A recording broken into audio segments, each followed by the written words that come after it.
Plug the mic in, man. There we go. Now the mic is plugged in. Look at the mic. Look at my box mic. Look at my box mic that I used to hold my mic up. Y'all niggas wondering how the fuck this operation moves. It moves like this, fam. Operation be moving just like this. So yo, this nigga got his microphone in a fucking box, bro. What a footy. All right, guys, let's get into the news. First and foremost, I think that's probably the best thing we can do. All right, so let's see what we got here. So first of all, the Pentagon approves deployment of Marines Expeditionary Unit of about 2,500 Marines into the Middle East. So, does that mean that y'all niggas are moving troops on foot? That is absolutely ridiculous, guys. That is a mistake. Asymmetrical warfare dictates that. This is not something that they can win. They're not going to be able to win this if it's like that, if that's the situation, okay? They're not going to be able to win this. All right, let me record this because I have not been, this is supposed to be, this is the news segment that I'm supposed to record, apparently. I don't know. All right, so the Pentagon deploys 2,500 Marines, and this is what world when we do so. This footy had to say about it. All right, complete BS. Yeah, right here. Mr. Secretary, you have said that the U.S. military has essentially aerial superiority, naval superiority over Iran, yet we're not escorting ships through the Strait of Hormuz. Why? How did you not plan for this? We planned for it.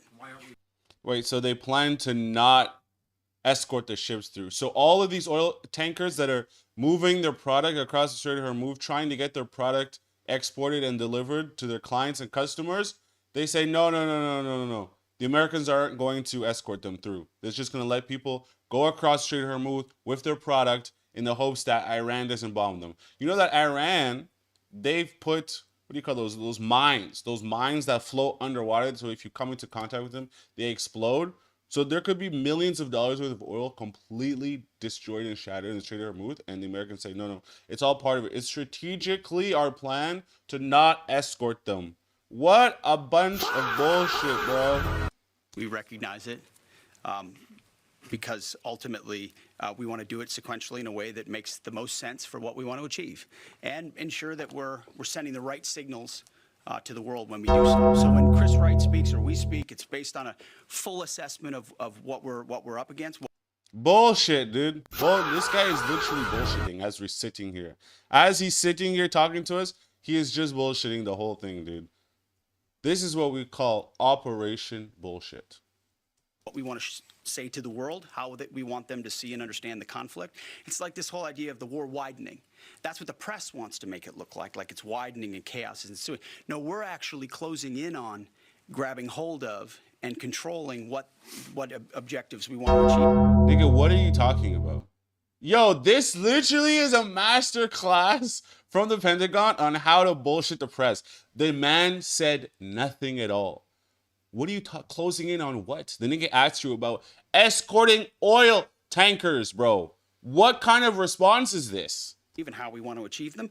It's called shaping operations and setting the conditions. But when you shape the environment, you don't always tell. I mean, foolish political leaders and foolish military leaders of the past will hang an exact deadline on it. Or the nigga just asked you about the oil tankers, bro. He did not. What? This answer is making my head turn, bro. Exactly when we'll do what we're going to do, or here's how long it's going to take us. And then if you meet that, maybe you meet it. But if you don't, you fail. And if you're far beyond. Shut the fuck up, bro. Shut the fuck up, man. This nigga's just yapping. So allegedly, due to this deepfake, where Mr. Benjamin Netanyahu has 6 fingers. וגם מעבר לו. שמשנים את מאזן הכוחות במזרח התיכון, וגם מעבר לו. Look at his hand, bro. 1, 2, 3, 4, 5, 6. Play, bro. Oh, okay. I guess you froze on the thing. Anyway, so apparently, allegedly, in my opinion, they say that the man's has perished. Why? Because this nigga here was taking off briefly to have to go to the Situation Room. Surely, Mr. Secretary. You can work that in. Mr. Secretary, I have to say, it's a first, I'm sure a last as well, that an interviewee's been pulled away to go to the Situation Room. How's the president? Was he stressed? No, the president is in great spirits.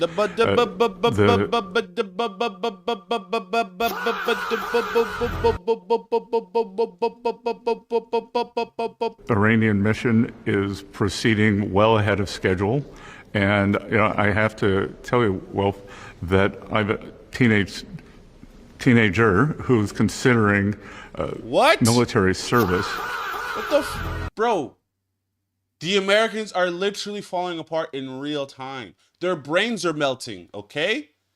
Their brains are melting inside of their luxury brain bags. Brain bags is what I call a skull. Their brains are melting inside of there. The heat of the war, the tensions of the war, the stress of the war has become too much. It has inflicted pain inside of the brain bags. And the brain satchel. And the gray matter handbag. Could give this team my highest compliment, from President Trump to the head of the Joint Chiefs to the Secretary of War. I would say that I would trust my child's life. Nigga, what are you talking about, bro? Oh my God.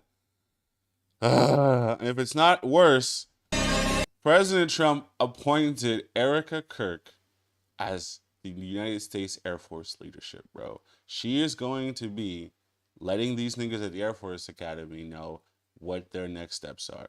Now, if she isn't the most devilish woman that has ever existed in society, man, I don't know, bro. I don't know. You guys tell me different. Tell me different, y'all. I thought he was going to make out with her just there. What the fuck is this, dude? Look at this bitch, man. What does she know? What does she know? Bro. If you're Charlie Kirk, right? As Charlie Kirk looks down on what his wife is doing right now, as the man sits in heaven looking down at his wife, he says, bro, I married this bitch that in the back of her mind, she was always plotting to remove me from the limelight so she could take over the company I built with my own two controversial hands so she can go lay up with the Prezi and then lead the Air Force as if she's going to have any sort of insight on how to dictate fucking 3,000-pound airplanes flying around dropping bombs in Iran? Her? Bro. Bullshit, bro. Bullshit. The world is complete bullshit. I don't know, like, she must have been planning this, plotting this from the very beginning. She must have been plotting the demise of her mans from the very start, bro. She is a demon, dude. A full demon. We talk about demons. I talk about demons. I talk about, oh, women possibly could be demons. But then I say, no, they're nice people. Sometimes they just might come from a broken home. This bitch Erica Kirk comes from a broken fucking mind, bro. God damn. Demon. And we conclude with Andrew Tate, as always, still saying that Dubai is safe. Here's a photo of Andrew Tate being as bati as possible. Yes. Those allegations won't stop. He wants to sit there and call Sneeko gay. Well, I think he might be the bati one.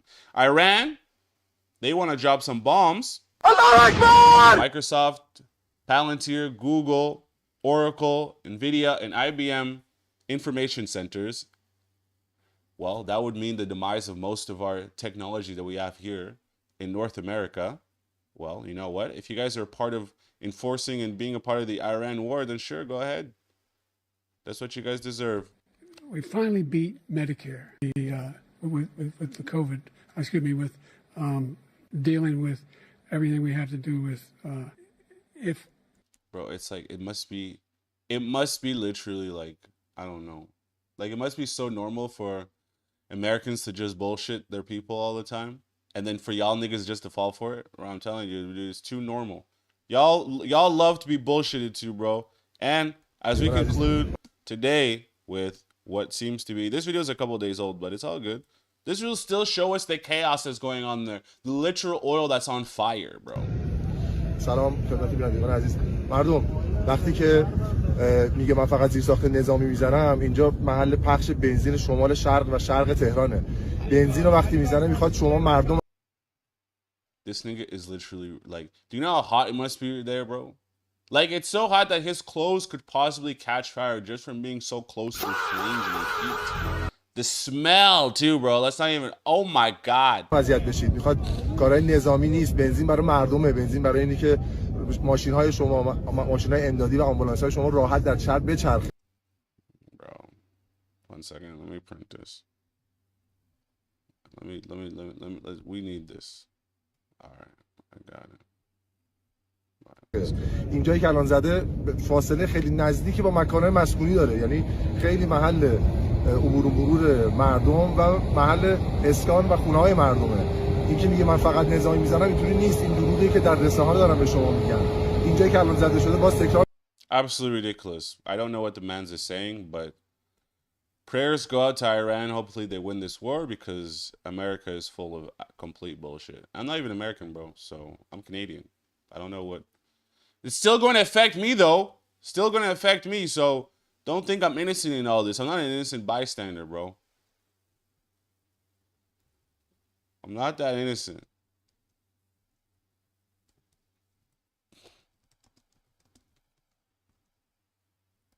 Let's change the thumbnail.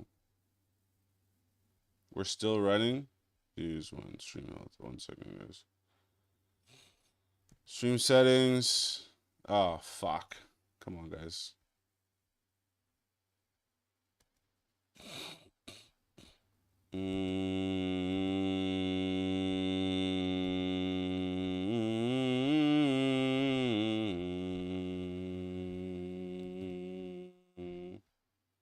They're making me do it again. Sure, fine. Another thing, I don't know. All right, we got it. All right, guys, let's get into the next video here. As we continue on with war, I guess let's continue with the war, right? War is good. No, it's not, dude. Absolutely bullshit. So it's Okay, relax, guys. Let's get into this video here. Let's get into this next one here, right? Jake Paul has officially been endorsed for politics thanks to Trump, and I can't imagine a better example of an intersection between politics and digital culture. How is he sweating balls through his fucking... Yeah, bro, look at this guy's suit right here. Right here. Sweating. I know it's not that hot over there. I know it's not that hot. Why are you sweating like that, bro? You're sweating bollocks, bro. Literally sweating bollocks, bro. shirt. Paul is a product of the internet. He made his start on Vine alongside his brother Logan, and the two of them have become millionaires through their simple ability to rage bait. The thing is, the entire situation is being treated as Bro, but you know what's crazy about it is that it's not even that foolish. It's not even that ridiculous. America is already a fucking joke, dude. It's already a joke. Like, you have the president of your country is a reality TV star.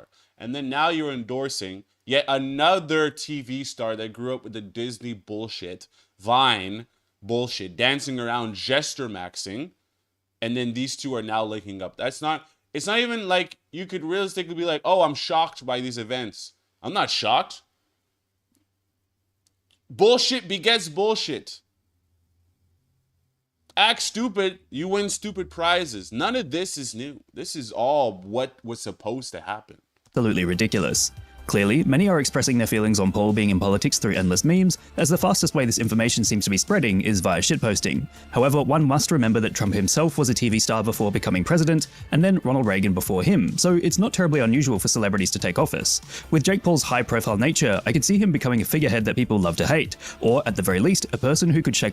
Bro, America is the weirdest place in the world, bro. You have literal celebrities and things literally jumping into office and running a country. What the fuck does a nigga who hangs around with literal monkeys, bro? I'm talking about the literal animal from the zoo, okay? Ronald Reagan. That's what I'm talking about, not what you were thinking. But, bro, how y'all niggas gonna sit there and dictate what a country is doing? And wasn't Reagan the nigga that introduced crack into the hood? up politics in such a way that it inspired memes, as he'd attract the title of meme president in much the same way Trump did in 2016. After all, this is a two-way street. By endorsing Jake Paul, Trump is able to capitalize on his own social media fame and add to his own, and by being seen with Trump, Jake Paul thus promotes his own media empire. The highly publicized event is essentially a collab between influencers at heart, as the two of them have an insanely good understanding of how to make everything all about themselves. In fact, the academic article... Sorry, I thought that was Mossad. I thought those Mossad agents trying to enter into my home, bro. So these niggas are so megalomaniac, and so narcissistic. They only think about themselves, that this whole thing has nothing to do with the people at all. Oh, yeah. Trust, fame, and celebrity politics, audience perception, and celebrity credibility in political discourse delves into the impact celebrities have on politics. Of note is the finding that, when the celebrity's message was in line with the individual's political leaning, the celebrity appeared more credible, even though the celebrities are not the traditional experts. As such, despite Jake Paul never having stepped foot in an area related to political education, fans of his and the president will immediately see him as credible. By the way, and I just want to say, I'm going to make a prediction that you will be, in the not-too-distant future, running for political office. Jesus save us all. Shaitan is getting stronger by the second. Okay. And you have my complete and total endorsement, okay? You have my endorsement. I can see their Paul brothers, Jake Paul, entering into office, being president of the United States of America. What a time it will be. When Jake Paul is president, I can see him making lots of moves, good moves for America. This is good. This is good for the American people. Listen, y'all Americans love bullshit, bro. I'll give you that. I'll give you that. For those who are not fans of Trump or the Paul brothers, they will likely be seen as less credible. Ultimately, however, it is the reputation of both the president and Jake Paul's online empire that is allowing this moment to happen, as the two of them understand how to exploit online discourse and memes in order to heighten their own power. On that note, who knows? Bro, this is absolute bullshit, bro. What? Yo, 2026, man? I might as well just start running in the street butt naked for views, bro. Because at this point, anything is possible. And I don't mean that in a good way either. That's not... What's going on right now is not good for society. Like, this is bad. Jake Paul could be president. Sure, whatever. Sure, why not? Sure. Hold on. Surveillance culture is a... Hey. How the petrodollars collapse. Blah, blah, blah, blah, blah, blah, blah, blah, blah. Okay. All right, guys, here we go. Let's get it on with our good friend, Professor Jang. Okay, let's get it on with Professor Jang, guys. Professor Jang in the house, nigga. These weapon systems are designed to scare the crap out of you. They are designed to impress you. And as a result, they cost a lot of money. They really don't do anything, all right? So that's the entire American military. I like how Jang literally has just declared that these weapons are to scare you and they do shit all. Jang, come on, brother. Come on, buddy. That's a little bit outlandish, don't you think? Bombs don't do anything? So almost as outlandish as Andrew Tate saying, oh no, don't flee Dubai. Were you scared of bombs? Costs a lot, and it doesn't really do anything. And it's not resilient. It's not innovative. It's not open, all right? Also, the other thing I have to say this, okay, is if you look at the American military, it's corrupt. So this is really about corruption. So the Americans don't really care about winning a war. What they care about is spending as much money as possible, because then they get a cut. It doesn't make sense, right? And that's why the Americans are in the situation as they are. All right, let's continue. All right, so something that people don't really talk about, but you need to understand, it's the water issue in the GCC, in the Middle East, in Iran, all right? So this is a map of the world. And if you are light blue, Brazil, Canada, you have nothing to worry about because you have a lot of water, a lot of fresh water, very little population, all right? So 100% just means, 100% water stress just means that you drink as much water as the environment produces, okay? So you want to be below 100% to be sustainable. Ideally, you want to be at 10%, okay? If it goes above 100%, it means that you are drinking more water, using more water than the environment actually produces. Okay? So you're putting stress on the environment. So 20% is really bad, right? You're using twice as much water as the environment produces. Guess what, guys? Look at the Middle East, okay? Dear fucking God, bro. Look at these numbers. Oh my God. Oh my goodness gracious. Holy shit. Yo, we got it good in fucking Canada, bro. We got it good. I think Canada is 1%, dude. 1% of consumption. Yo, we have so much water. I should start selling water, exporting it to these countries, bro. Iran, 72%. Iraq, 109%. Saudi Arabia, 883%. What the fuck? Bro, Sudan, 673. Egypt is the worst. 6,420%, bro. I was just in Egypt. Funny thing is, I was drinking the water. And then what I realized also, oh shit, the water here is strangely really fucking expensive. Why is that? Why is a bottle of water $4? Huh? The fuck? Libya, 817, bro. God damn. Egypt, 6,420%. Saudi Arabia, 883%. All right? Bahrain, almost 4,000%. Dubai, 17,000%. So water is a huge issue.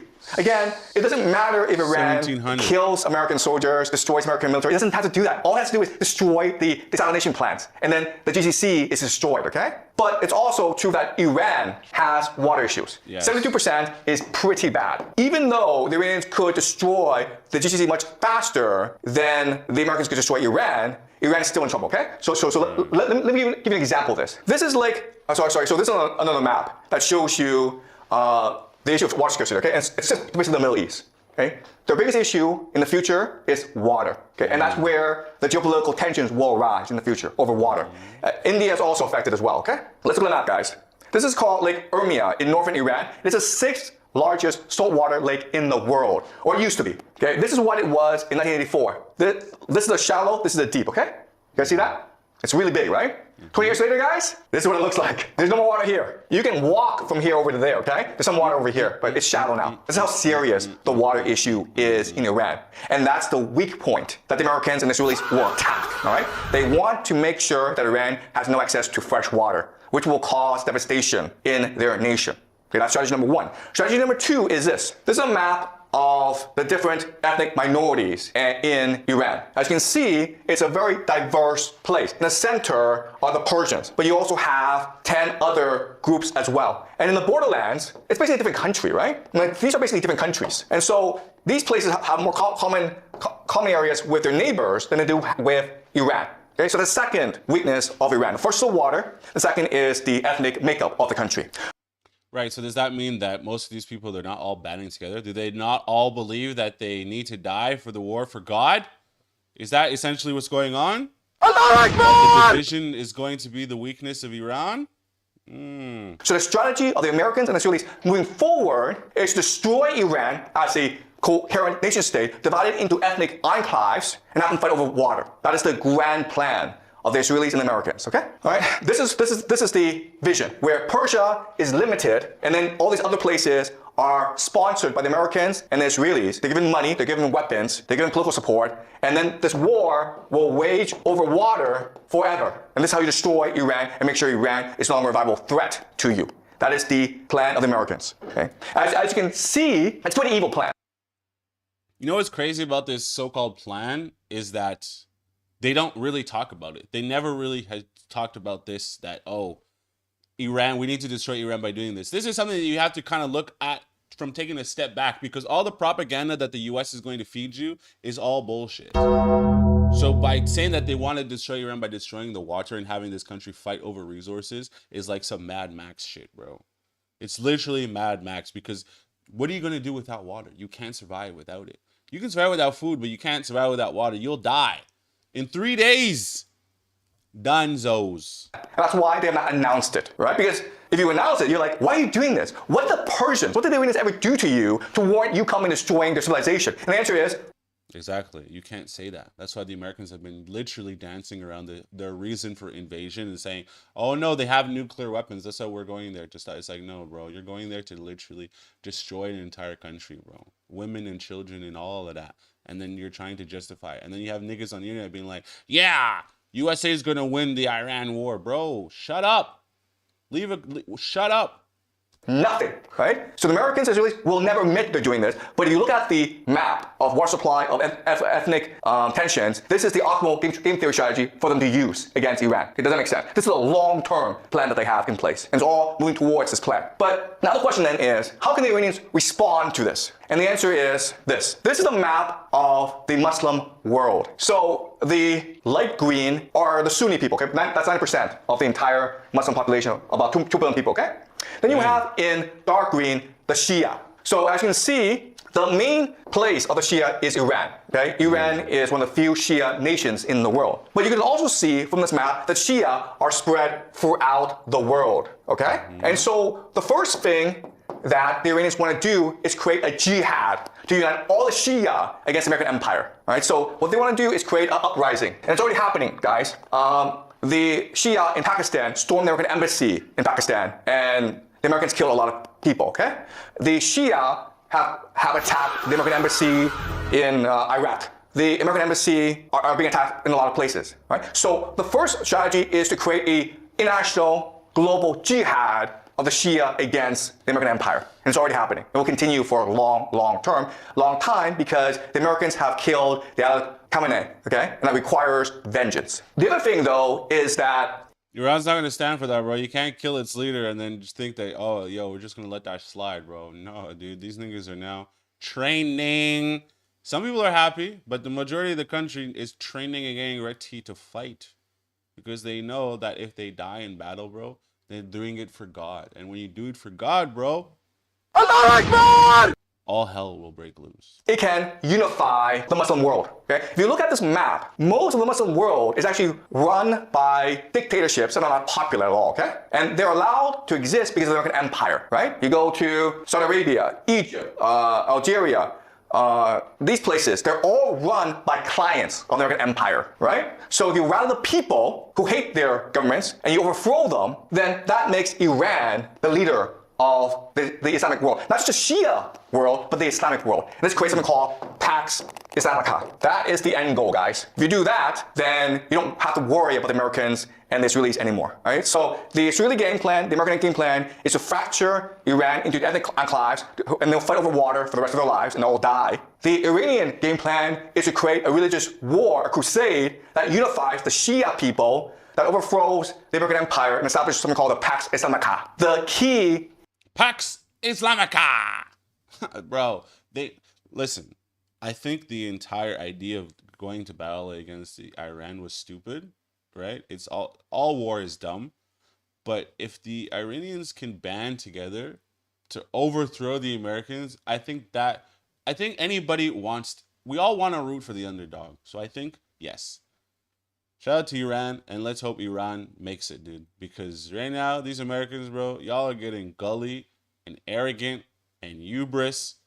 And I think it would be time for the American empire to demise and crumble. I think that would be a good time. Is the GCC. So the game plan is this. You have to destroy the GCC. Why? Because the GCC is the linchpin of the American empire. Right. So what the GCC does is this. It sells oil, and then for US dollars. Where does it put US dollars? It puts US dollars into the American stock market. All right, so this is investments of the UAE, okay, Saudi Arabia, and Kuwait into the US financial markets. As you can see, from 2012 up to today, it's been exploding, all right? Because the US financial markets is one of the safest places where you can put your money. The intention is this. The intention is, hey, if I cut off oil and these countries no longer have access to US dollars, they're forced to spend whatever resources they have on protecting themselves, okay? And then guess what happens? The stock market collapses. The stock market collapses. The stock market is the real growth engine of the US economy. The entire US economy collapses with it, all right? There are about maybe 7 companies in America that accounts for about a quarter of stock market growth, okay? These 7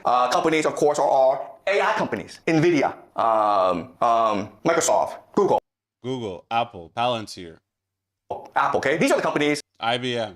And then these companies are heavily invested in by the GCC nations. So if these nations are no longer able to invest in the stock market, these companies will collapse in value. And with that, that means that it's time to buy these motherfucking stocks, nigga. They might not go up in the short term, but you think the U.S. government is just going to let these massive conglomerates, especially the government that is invested in these companies, you think BlackRock is just going to allow these companies to just die? Sorry, buddy. Now is the time to scoop them up. Now is the time to get rich. During chaos, that's when one must get rich. All right?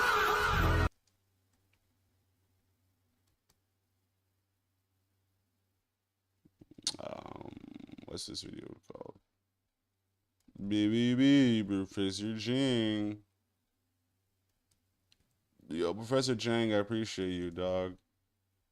You know? leadership. Okay. All right, guys. Let's jump into yet another Professor Chang video. Let's go over the strategies. And what you're doing is you're removing the elite, what we call command and control. You're basically limiting the capacity of Iran to govern itself, to have a leadership, to have an elite, command and control. So that's the first strategy. Second strategy is aerial bombardment, okay, aerial supremacy. So again, America has the most advanced airplanes in the world. And the way that it's using its airplanes is to destroy as much military installations as possible, but it's also engaging in acts of sabotage. So what they're doing is they're carpet bombing, okay, so they're carpet bombing Tehran. They're doing soft targeting. Soft targeting means that instead of attacking military installations, you attack hospitals. Why? Because you're degrading the state's capacity to rejuvenate itself, to be resilient. And the last thing is something called double tap. And it's really illegal or against international law. What you do is this, you attack a place, you kill some people, and then... Bro, what the fuck are you talking about? It's illegal. It's illegal, okay, but then the niggas did it. So then how, so... what the fuck, dude? International law dictates that this is illegal, but yet the Americans done did it anyway. So then it makes you wonder, is there really any laws when it comes to warfare? Isn't warfare akin to something like violence? Anything goes? People try to come and help the people who are injured.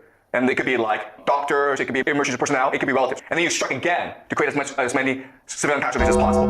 And the entire idea is to create as much fear and anxiety in people as possible so that they lose the capacity to resist. And the last thing you do is to arm and bribe insurgents. So these are the three main pillars of the American strategy. And you'll see this over. Dear fucking God, bro, that is gruesome, bro.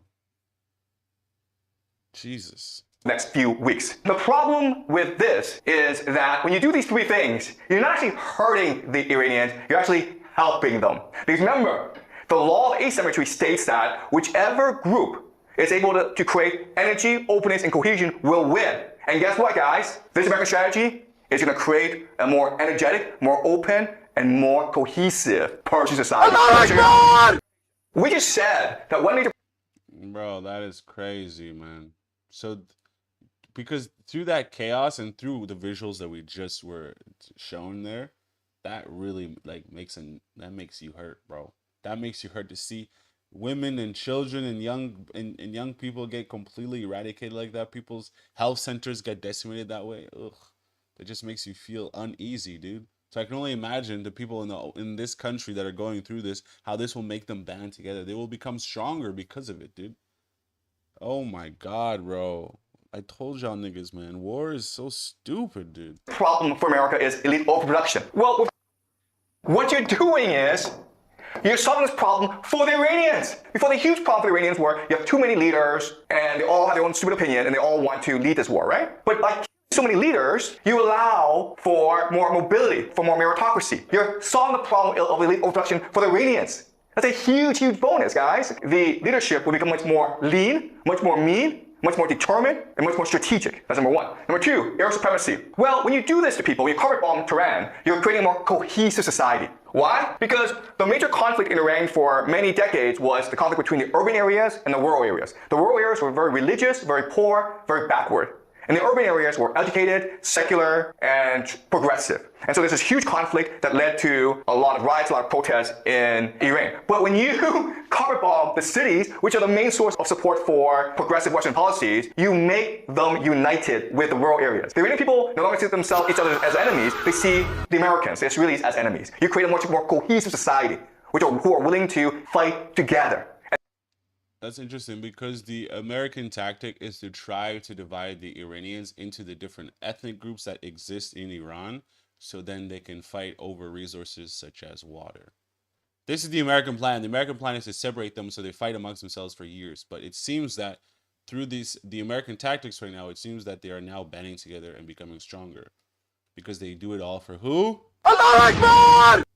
For God, bro. And that's a problem. The last thing. Yes, you are arming the insurgents, the Bullocks, the Kurds, the Azaris. That's fine.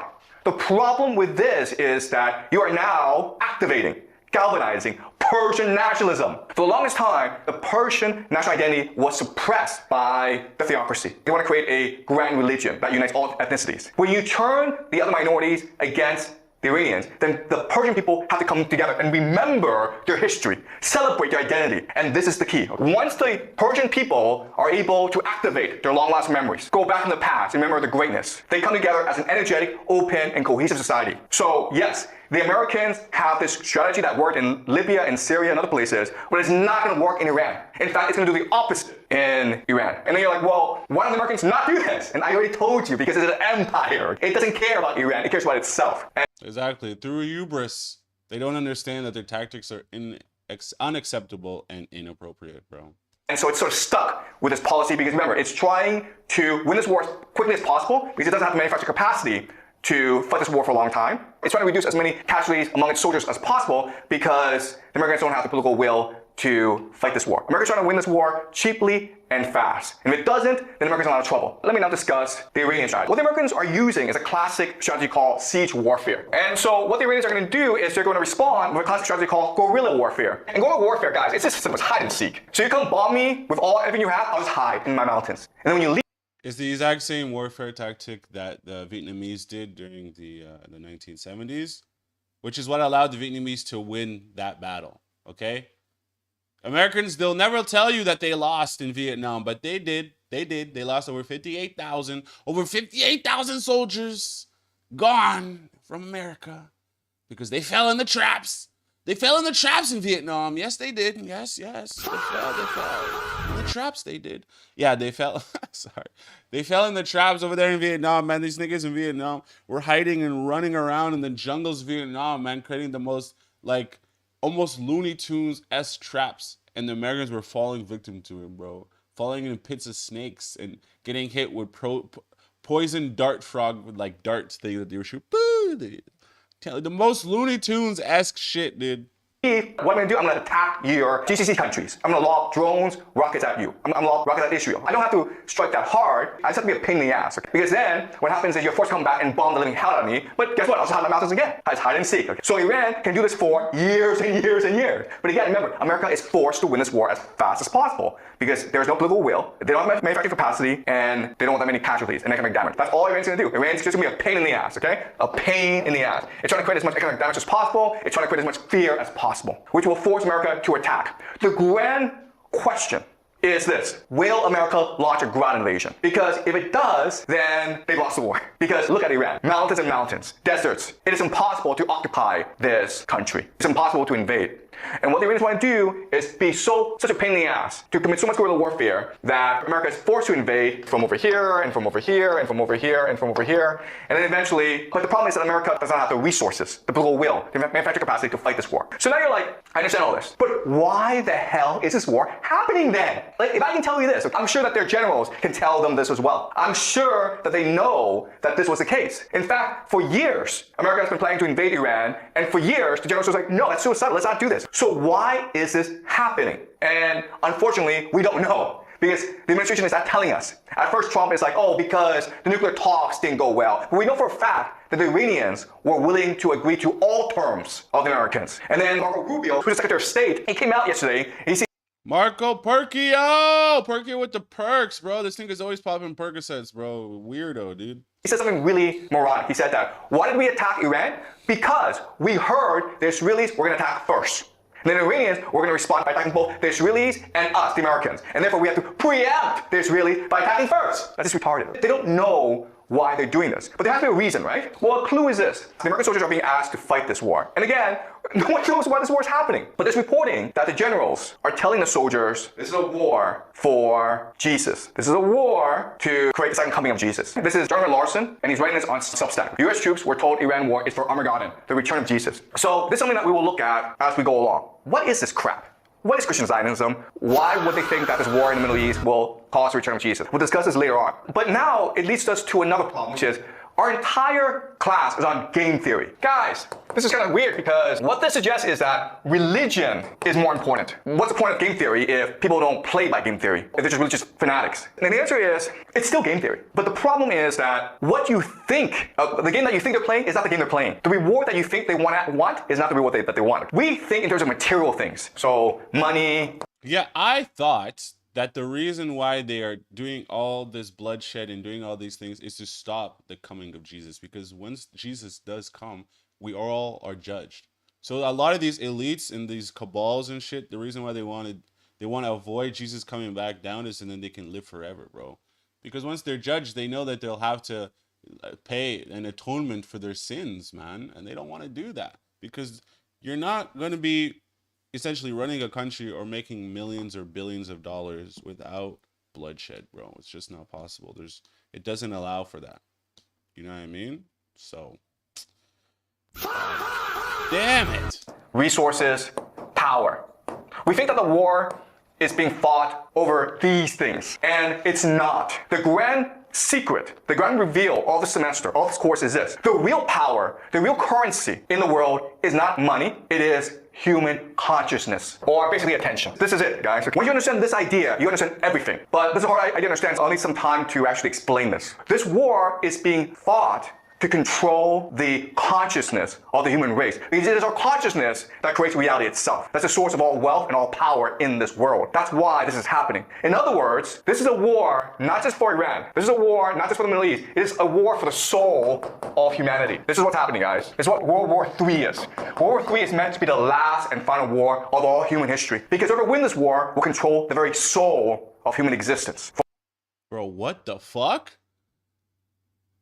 This war is for the soul of consciousness? Bro, like, how does that even play? Like, in what terms? In what way? Like, controlling the bro. Because he's right. If you control the human consciousness, what we all think of, because instead of looking at each person individually, sure, you can look at us all individually, but each of us individually, we're all connected and we all make up one entity, right? So that one consciousness of humans is the connecting point before you reach God, right? It all leads, it's all of us, boom, and then God, right? So if you can control all of us before you get to God, essentially they are trying to be the gods on earth. By controlling the entire human consciousness before you get to God, it allows you to be essentially one step before God, as opposed to each of us being individually. It's hard to control in individuals, but once you can band them all together and then you have the control of all their minds, you can essentially enslave the entire human race. Thus, these people, they want to be God, but that won't happen. I think if anything, God has to come down, or Jesus has to come down and judge us. This is the only way. So essentially, we are walking towards the end times. This is absolute bullshit, bro.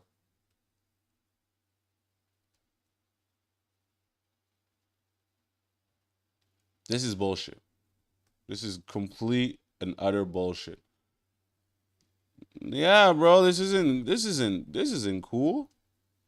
So we're all just going towards the end times? Oh my god, dude. One second, guys. How much damage has Israel taken? Alright, let's find out. Let's find out how much damage Israel has taken, guys. significance of this attack. I mean, some of these are being intercepted, and some of them are clearly striking targets in the area. You know, this after the idea that had been projected. Bitch, you're talking too slow. Let's go. And I think that the Israelis maybe even believed that Hezbollah had been severely degraded after their top leadership had been taken down after the infamous Beeper attack. And yet clearly here they are able to fully join this war in a way that is, you know, fairly sophisticated. And at the same time, it appears that the Iron Dome is failing to intercept a sizable number of the missiles at this point that are being fired towards Israel. We can put this next one up on the screen.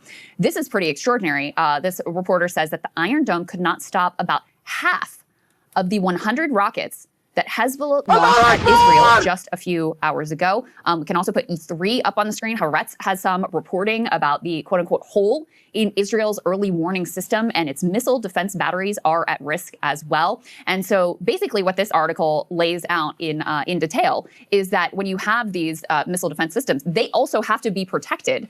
And so that has created tremendous vulnerability. And obviously, Sagar, it has been a strategy of Iran to target these defense systems, and they've been pretty effective, at least at our batteries in the region, in, you know, effectuating that target. That's why we had to pull the THAAD battery system from South Korea and bring it over, because some of the damage that had been incurred.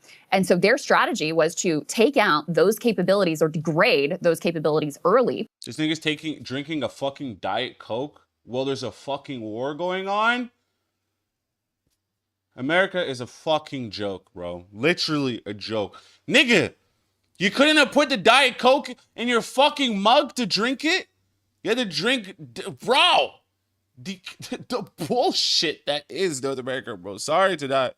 Oh my God, I can't even. Dude, y'all niggas just are making a mockery out of anything, bro. Nothing is serious out here. How y'all niggas, we're in a war, but you niggas have graphics in the background, bro? That's how you know this shit is stupid, dude. And then that would enable them to be able to strike stronger blows using, you know, fewer rockets, missiles, and drones, etc. And based on what we can see in terms of the degrading capability of the rocket interception here from the Iron Dome, that strategy seems to be working fairly successfully. Let's put E4 just to give you an example. This is from the Jerusalem Post. So again, everything we're showing you is from Israeli media. After 11 days. Okay, guys, first of all, let me just tell you something. America's going to run out of money, bro. They're going to run out of cash to be able to fund this war, man. Especially resources, because it's going to cost them too much. The American taxpayer is going to get stressed the fuck out because he's paying for a war that's going to continue on. That's going to be bullshit, okay? America's going to have to pull out of this thing. I'm telling you right now, dude, look at what Iran has been able to do, bro. Look at it. Days of fighting, Israel has received 9,000 missile damage claims, 6,500 buildings, 1,044 contents and equipment, 1,485 vehicles. So that is just the private claims now so far. That does not factor in the Hezbollah attack that just happened yesterday. Keep in mind also that this now means an opening of the front. Sagar and Jatil. With Lebanon. Let's put E5 up there on the screen. I can talk a little bit over it. These are some of the strikes that were happening all across Lebanon in immediate retaliation. Immediate reports out of Israel, at least some, said that only about 50% or so of those rockets were even intercepted by the Iron Dome. Combine that with what Crystal just talked about. Bro, the reason why most of this stuff, like, first of all, they turned off the internet over there, bro, so that y'all niggas can't see what the fuck's going on, okay? So your niggas from over there can't be, like, on Twitter being like, oh my God, we're fucking taking hits all over the fucking face, fam. The reason is, yeah, bro, because they don't want you to see what the fuck's going on there, bro. They want you to listen to their narrative. They want you to understand their narrative, the story that they create. That this is the superior place for the chosen.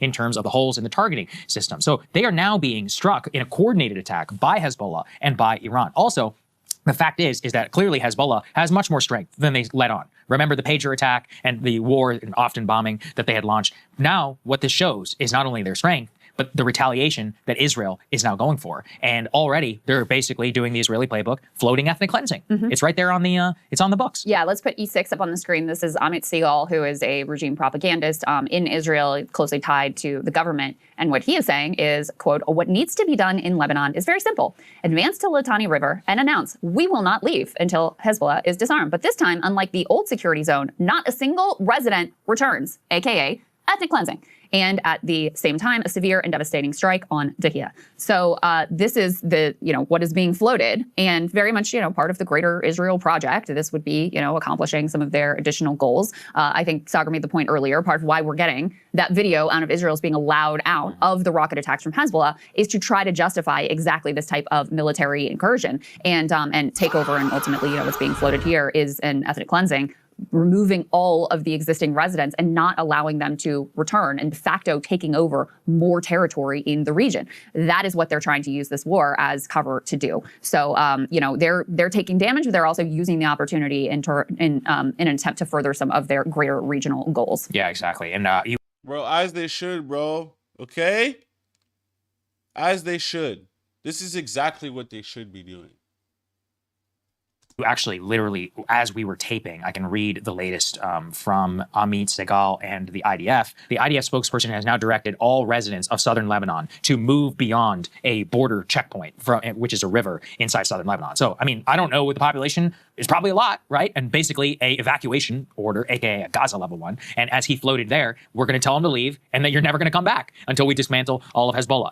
And actually, that's basically an impossible task. And so that will mean that we're just going to take over and annex, de facto annex, in another part of another country. And this is all happening under our auspices. It also shows you, this is something Professor Pape talked about their actual security interests. Now they're fighting a war with Iran. Now they're fighting a war with Hezbollah. They're fighting a war, or they technically have annexed like parts of Syria. They're literally on a 7-front war. What is the 8th front? It's the United States, the propaganda war against people like us. Divide and conquer, bro. Divide and conquer whilst at the same time also to lessen the resources that these countries have to go up against them, bro. They're going to be attacking all these countries, different sort of warfare, and the warfare tactics that they're implementing also, the Iranians, is warfare tactics that is actually illegal by international law. But since the Americans have done the same, so will Iran as well. At the end, when I say as they should, realistically, no one should be doing anything. We shouldn't be fighting. We shouldn't be having these people dying, people literally getting hospitals and women and children. Like, bro, it's complete warfare and bloodshed that is not merited. Why, dude, all these fucking billionaires with all this fucking money, dude, they couldn't just solve this. Elon, you couldn't just solve this sending a couple billy to feed the world, bro? Feed the world, make sure niggas have water? World peace? God gave us the world and gave us peace. We as men created war. This is one of those things where it just makes you reflect on the situation that's going on in the world. And you just you look at it and you say to yourself, how did we get to this point? The war of World War III is not a war for attrition. It's not a war for resources. It's not a war for money or power. It is a war for human consciousness, okay? Whoever wins this war will shape the landscape of the entire human paradigm and way of thinking. Is World War III the final war? So they say, because once you have control of human consciousness, well, you can make it so that no one goes to war with you. Whoever has control. Because how would you? Because everyone now is subdued to your reign, to your mind influence, as they say. Ugh. This shit is so nasty and disgusting, man. How did we get to this point? How did we fucking get here?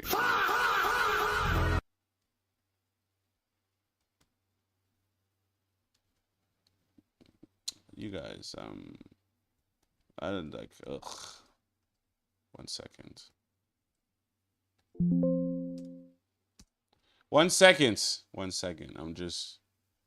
So much, all this war shit, dude.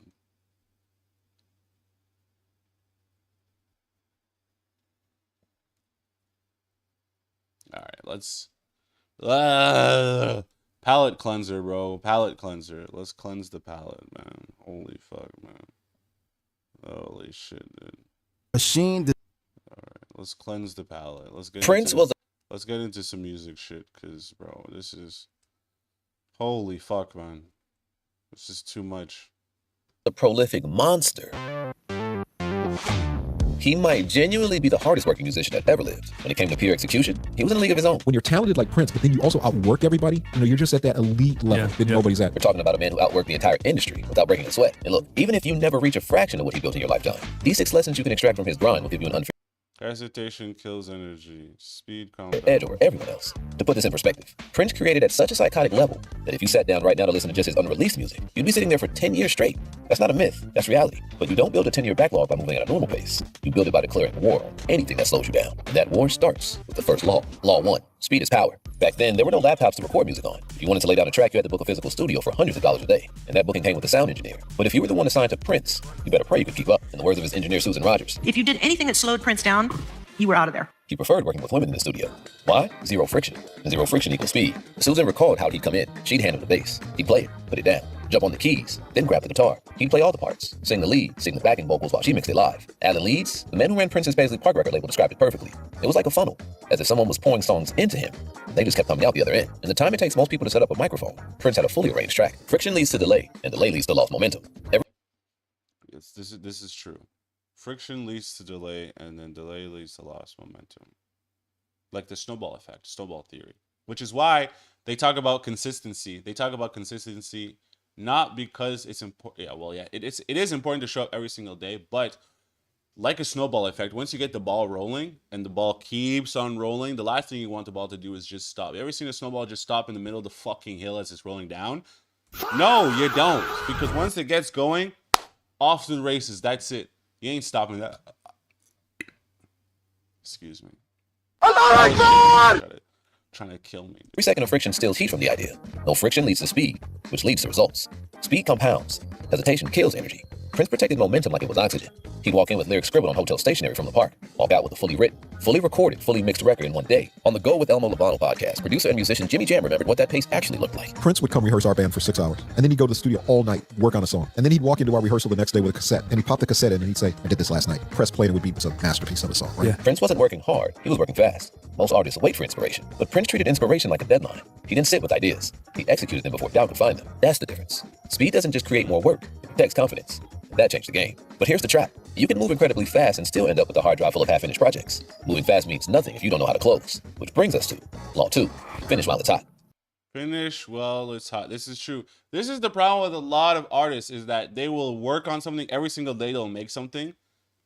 And they will be working towards, always, because my whole theory was always something new stuff, new shit. That's fine, but you also have to be able to go back and close the circle on everything. If you have all these half unfinished works, that's not necessarily good because you have all these unfinished ideas in your head. What you want to be able to do is the same Prince process, bro. Go in, make it, finish it, drop it. That's always been my theory when it comes to making any sort of art, bro, is getting it started and then done in the same span of time. Sound engineer Peggy McCreary was in the room when Prince recorded the biggest song of his career in 2 days, When Doves Cry. Peggy recalled how he started building. Mainly because my thought process is this, bro. You have to retard max sometimes. I think the idea of sitting down and thinking about things too much, it's too analytical. I think true inspiration comes from whatever stupid thing you wanted to do or say or action you implemented in that moment. That was what needed to be done. Because too many times I've sat down and done something and then 3 days later, I'm sure you guys can relate to this, is you sit down and then you're just kind of like, was that really, should I have done that? Should I have moved like this? Should I have said this? And then you get into this weird, crazy loop and you fall into this abyss of just like overthinking a past previous action or overthinking your next actual action. So this plays a good part by being able to just focus on doing things quickly. You tap into this sort of flow state of confidence because you know that what I did in that moment, what I said in that moment, what I laid down in that moment, that was exactly what needed to happen. And then you don't think twice about it. Because that sort of energy, it translates over, bro, when you're not second guessing yourself. Put in the track, then he unproduced it right in front of her. She said he punched the bass out, smiled and said, ain't nobody gonna believe I do this. And he did. He didn't start ideas and revisit them later. He attacked them while the fire was burning. Think about the psychology of that. When Doves Cry was the biggest song of 1984, he built it up with raging guitars and synths, realized it was overproduced, and instead of sleeping on it, he stripped it naked right then and there. He stayed in the fire. Ideas have temperature, and temperature drops fast. Most people wait. Prince moved. Have you ever noticed how ideas feel electric in the beginning? And 2 days later, they feel average. The idea didn't change. The emotion cooled. Prince understood something most creators ignore. Momentum has a lifespan. Finish inside the window or lose the magic. So why don't most people finish? Because we start overthinking. Overthinking. This is exactly what I just fucking said, bro. Have you ever just made something in that moment? You're like, yo, this is fire. And then 2 days later you come back, it's like, this doesn't have the same, because you're in a different headspace, you're in a different energy now. Everything has energy. This room. Whenever I like to make music, I like to make music to the tempo of the room. What's the tempo and energy of the space that I'm in? And the tempo and energy changes depending on who enters into the space. And then now you're creating something from that specific tangible moment. If I'm in a studio or I'm in a room with 4 or 5 different people, bitches, shit is flowing, and then you take it to the next studio and you're like, oh, now I got to finish this track I made a couple weeks ago. And you play it. You're like, well, what the fuck is this? This isn't, because the energy resonance is different, fam. Keep the details. If you want to finish fast, you have to kill the enemy of speed, which brings us to law 3. Perfectionism is a trap. While other artists spent a week on a snare sound, Prince gave it 5 minutes. If it felt right, it was right. First take. Keep the mistakes. Keep the emotion. As musician Novi Novak said, he didn't want perfect. He wanted feeling. Perfection slows momentum. Emotion creates impact. In the 1980s, the industry was obsessed with stereo music. 20 takes for one detail, a week for one drum sound. Prince dismissed it. If the song was good, get it down. Susan Rogers said, his music came out like a sneeze. Bam, bam, bam, bam. He kept the first take, because the first take has the rawest emotion. Perfectionism is fear disguised as standards. See, that's why I always, even when recording vocals, I do not like to do a vocal more than 3 times. Or what I'll do is I'll just record the first take of that vocal. Even if I'm saying gibberish and not all the words are there, I'll just leave it like that. Because the feeling is more important than what is actually being said. Perfection feels responsible. It feels disciplined. But sometimes it's just fear of being seen. Prince wasn't polishing for approval. He was catching lightning before it disappeared, and that's a different mindset. Momentum isn't a switch you turn on and off. To keep lightning striking, it can't be a hobby. It has to become your lifestyle. Which brings us to Law 4. Create every day. If he wasn't on stage, he was in rehearsal. If he wasn't rehearsing, he was recording. 4-hour sound checks, 2-hour shows, all-night studio sessions. Sleep on the plane, wake up, do it again. As Susan Rogers put it, if he was awake, Prince was recording. That wasn't obsession, it was identity. On tour, most rock stars do a 15-minute sound check. But Prince, 4 hours. Then a 2.5-hour show for 14,000 people. Midnight hits. He leaves the stage, goes straight to a studio, records all night, catches a flight at dawn. R&B singer Bilal, analyzing Prince's insane work rate, summed it up perfectly. I don't think there's anyone as prolific as Prince in terms of just music creation. He had an output like some Mozart type shit. You know, that's when you're possessed with a mission from the universe. What you do daily becomes who you are. You don't rise to motivation. You default to routine. Inspiration is unstable. Identity isn't. Repetition builds identity. Identity builds work. Work builds legacy. Now let's be real. That pace sounds like a one-way ticket to burnout. So how do you sustain it? You master the next law. Law number 5. Sleep. Yes, sleep. He had a bed installed in the studio. Purple sheets. New one. Dude, that's crazy, dude. Sleep. Sleep is actually super important, bro, because I find that because what I like to do is wake up. I like to get a little bit of workout in, and then I'll just jump right into either making content or editing something or looking for like a client. And it's just this revolving door. I don't really get much sleep, but what I find is when I don't get much sleep, that's when my brain starts to slow down a little bit. It starts to short circuit. I get disoriented by things that I'm doing, by being on a screen too long, and then start to get headaches. And it's like, sleep is super important. That's why even I like to take midday naps. Sleep is super vital. Sleeping 9 to 12 hours sometimes I do that. Or I'll just take a whole day where I'm doing nothing but sleeping, bro. Just decompressing the mind. Every week. This wasn't indulgence, it was strategy. He didn't glorify burning out. He built recovery into the system. To maintain God-tier output, you don't run on fumes. You reload. Recovery isn't weakness, it's maintenance. Burnout kills momentum. Prince optimized stamina. He wasn't trying to win the week. He was building a lifetime. That requires discipline. But what was it all for? Speed, momentum, decades of stamina. He wasn't chasing a summer hit. He was playing a different game, which brings us to the final lesson. Law 6. Build your vault. Prince didn't look at it like he was recording a song. He looked at it like he was crafting his legacy. That's why as soon as he built his recording studio, he also built the vault. Susan Rogers, who actually started it, realized something crucial. My goal was, I want us to have everything he's ever recorded right here. If we get a tornado, if we get a flood, this is his legacy. We need to protect these things. So what did this vault actually look like? According to his drummer, Michael Bland, it's in this room in the building that has veils. And then there's this door with the combination lock. Not a closet, not a storage box, a sealed chamber. Inside that room, a literal treasure chest. And we're not talking about demos, not scraps, not half-finished loops. We're talking about fully mixed records, full albums no one had ever heard. Vocalist Cat Glover described it best. It's really a vault of treasure. I mean, this stuff is incredible on every level. Think about that. Thousands of songs. Only 5 to 10% of what he recorded was ever released. Engineer Hans Martin Buff said the sheer volume inside that room didn't make sense. You would think someone lived like 300 years and was recording 5 songs a day. Let that land. 300 years. But here's the deeper question. Why hide it? Why record masterpieces just to lock them away? Alan Lees explains that if a brilliant song didn't fit the specific concept of an album, it didn't get forced. It didn't get compromised. It went into the vault. What if the work matters more than the applause? He wasn't creating for validation. He was creating for history. Kat estimated there were around 2,000 songs when she was there. Probably more. Maybe way more. And when we... So the act of just creating because it is what you were put on this world to do, as opposed to people that create because they want it to be perfect. They want it to look, have that certain sheen to it. They wanted to present it to get the applause and the accolades. Man's just made art because that's what he was born to do, to just make art. Now, my question is, who's going to release this, bro? Does anyone have the right? I know he left the labels to not, you know what I mean? Because he was in that battle with Warner, right? So now it's like, what's this man's doing? Is he going to release this shit? Is his estate going to release this?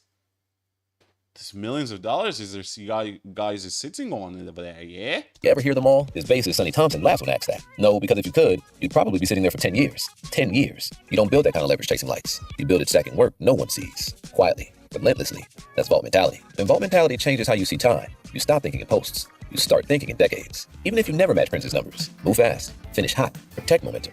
Show up daily. Recover. Build your vault. Do that, and you won't just be productive. You'll be dangerous with time. So why Prince's work ethic was terrifying, and then the thumbnail is women equals speed. Ah, I see what you're saying. Less friction, because you don't have to have the egos of male egos being like, oh, let's do this. It's like, no, bitch, lay down that fucking bass line again. Sorry. That's crazy. That's crazy. Why am I talking like that? It's 4:35. All right, last video here. Scooter Braun. All right, let's get into this. Scooter Braun, this 35-minute Scooter Braun video. We'll have to watch it at 1.5 speed, guys. That's the only way I consume shit. I can't otherwise consume it a different way. All right, let's conclude this video today. Let's conclude today's stream just like that. Because I worked with so many young artists and we were all kids moving so fast and we all wanted to succeed so bad. It wasn't until I was 40 years old doing some intense therapy that I realized I was so driven by the fear that I wouldn't be enough. We sold your company for $1.1 billion, which I don't think people realize. It's a fucking lot of money. At 39 years old, roughly? Yeah. I was about to turn 40. You talk about laying on the beach with your belly out. Yeah. I mean, with a significant amount of money in your bank account without the same... $1.1 billion. And the man who made it doesn't like talking about it. That right there should tell you everything you need to know about Scooter Braun. Here's the thing nobody is saying out loud. One man, one dude from Greenwich, Connecticut, quietly extracted over $500 million from the music industry. Not by releasing an album, not by going on tour, not by writing a single bar. He did it by controlling the people who did all of that. Taylor Swift, Justin Bieber, Ariana Grande, Kanye West, Demi Lovato, J Balvin, the biggest names in music history, and every single one of them ended up walking away from him. Some quietly, some loudly, and one of them declared a public war that shook the entire industry to its core. No cap, by the time this video is done, you are going to look at the music business completely. No cap, fam. Yo, what the fuck, man? This nigga Scooter Braun, is he one of them boys? Different, because what Scooter Braun built wasn't just a management company. It was a machine designed to find young talent, lock them in, and extract maximum value while they were still too young and too hungry to understand what they were signing. And here's the wildest part, he did almost all of it legally. Let's get into it. Scooter Braun wasn't just a music manager. At his peak, he was running one of the most powerful entertainment companies on the planet, Ithaca Holdings, backed by Goldman Sachs, valued at over $1 billion, with a roster that read like the Grammy nominations list every single year. But here's what really went down. Behind the sold-out arenas, the platinum albums, and the billion-dollar headlines was a pattern that critics, former clients, and industry insiders had been whispering about for years. Young artists, long contracts, heavy control over touring, branding, and ownership, management percentages taken off the gross, not the net. And when artists finally matured, started asking harder questions, started wanting more control over their own careers, the relationships ended. Every single time. The $500 million didn't happen by accident. And the fact that Scooter Braun sat across from an interviewer in 2024 and admitted, for the first time publicly, that he felt a lot of guilt about how fast he pushed young artists, that's not nothing. That's a man who built an empire and is now quietly reckoning with how he built it. To understand how all of... You guys, we're moving so fucking quickly here. So you're telling me the man's is now having some sort of midlife crisis, talking about how he exploited all these young children? Shaitan is alive!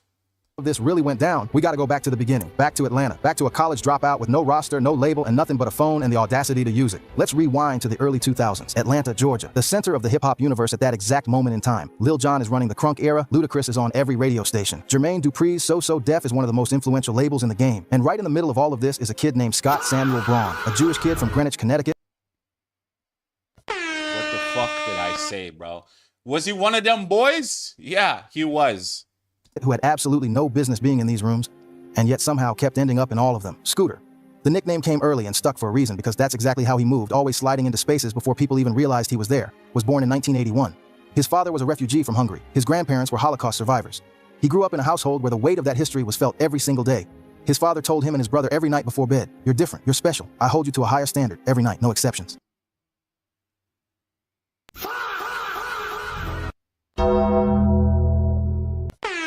That pressure, that chip on the shoulder, that need to prove he was worthy of the privilege he was born into, that became the engine that drove everything Scooter Braun would ever do. He went to Emory University in Atlanta, and while he was there, he stumbled into party promotion almost by accident. He noticed a nightclub, walked in, asked how much they'd pay him to bring people through the door next week, and that was the beginning. Before long, he was throwing Thursday night college parties and spending all his earnings on Tuesday nights at the Velvet Room, a club run by a promoter named Alex Gidowin, who taught him how the real money moved, what the door value was, what percentage of the bar he should be getting, how to build a crowd from nothing. And at those Tuesday night parties, Scooter started meeting people, real people, industry people, rappers, singers, managers, executives. He wasn't approaching them. He was letting his work speak. Let your work be the reason they want to meet you. That was his philosophy from day one, and it worked. Jermaine Dupri heard about his parties and reached out to him, not the other way around. Jermaine brought Scooter in at So Def entry level, but it didn't matter. He was 19 years old inside one of the most important labels in hip-hop, learning from the inside how the business actually functioned, how deals were structured, how artists were developed, how money moved from...